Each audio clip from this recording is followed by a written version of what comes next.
Ryan Hinton aims his gun at officers. He's got a gun! Police shoot and kill him.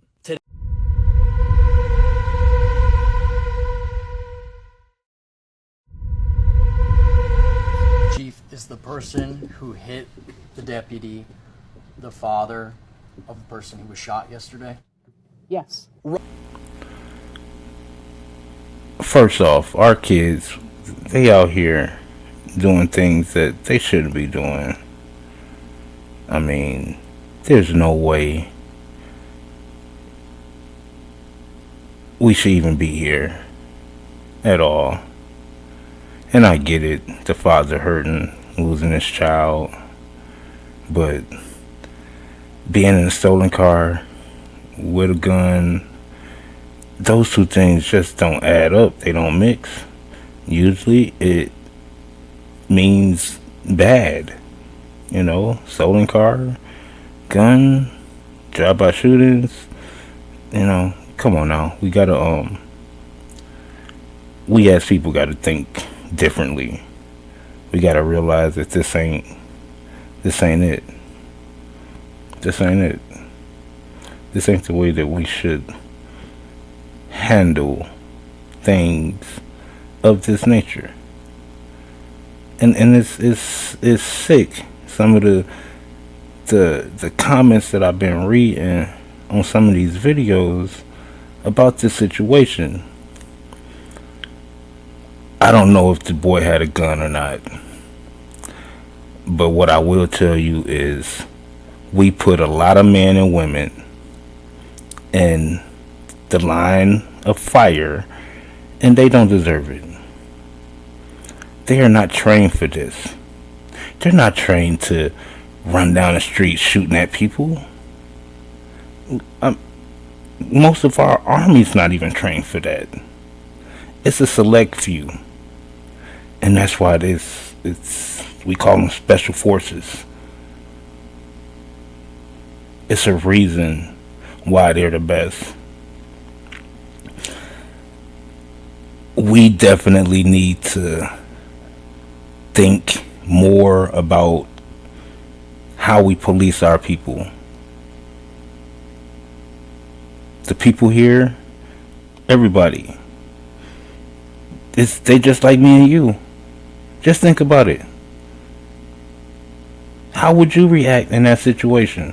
What are you gonna do? Put yourself in that cop's shoes. And I'm not saying he's right, but any human in a right mind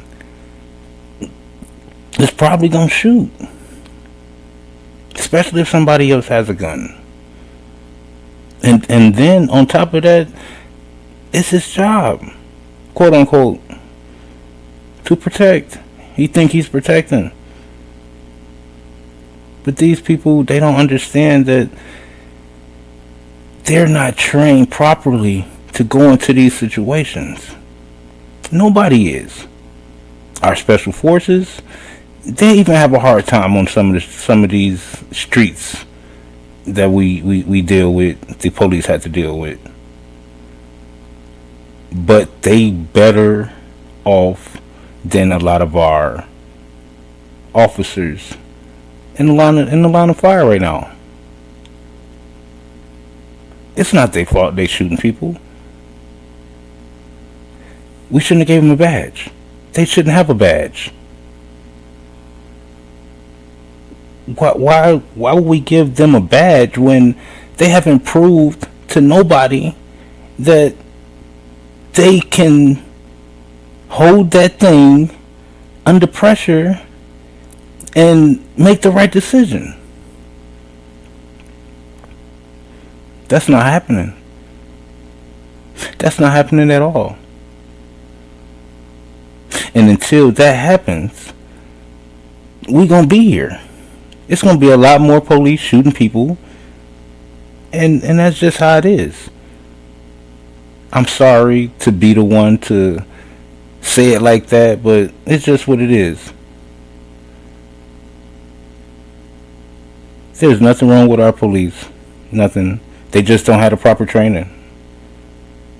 Was the dad wrong? To me, yeah, he was. But I'm not the one who lost the child, so I'm not the one to make that decision for him. I'm not in that man's head. No, none of us are. But in all reality, he wasn't right in what he did just because they killed his son, or his son was killed doing things that he shouldn't have been doing.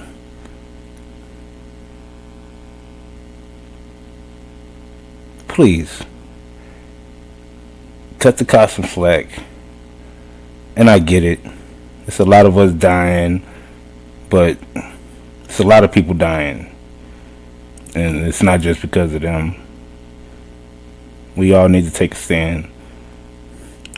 Hey, but I did put together something. If y'all really want to know the real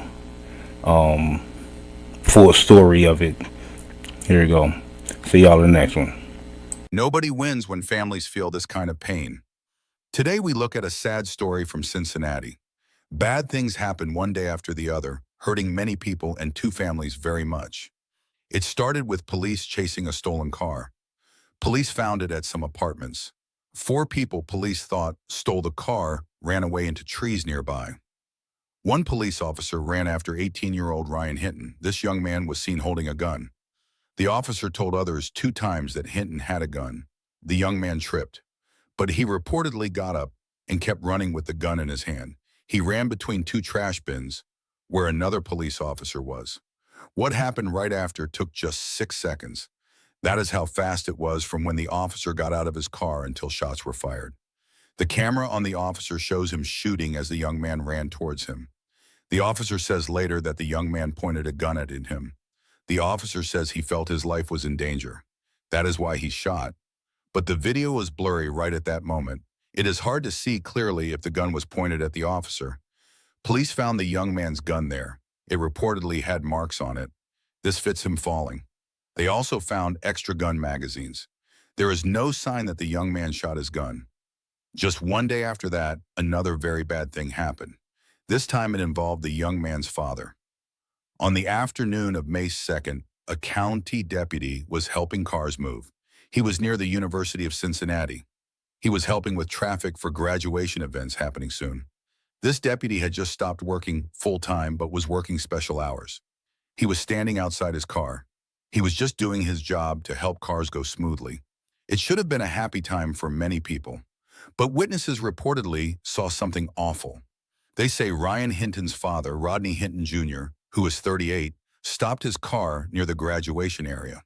Then they say he drove his car right into the deputy, hitting him. The deputy was hurt very bad. He died later.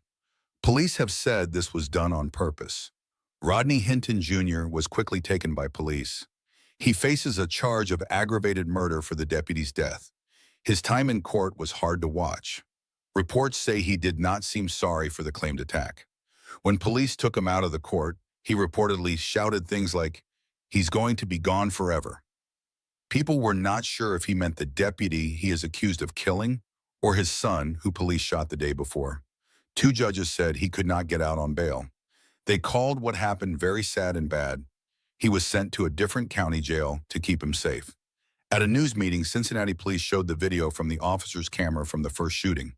They also shared facts from their look into the case. The police chief talked about how fast things happened in those 6 seconds. He talked about how hard it is for police in such times. They said police have the right to use force to stop a danger. They said police do not have to wait for someone to shoot first. Police also showed the 2 guns found. One was the gun the young man had. The other was found in the stolen car. This gun was also reportedly stolen. Police are still looking for the 4th person who ran from the stolen car. This story has made many people ask hard questions. Did the young man point the gun at the officer? Why did the father reportedly do what he is accused of the next day? The police chief spoke about the sad number of times police have been in shootings lately. He said these sad results can often be stopped.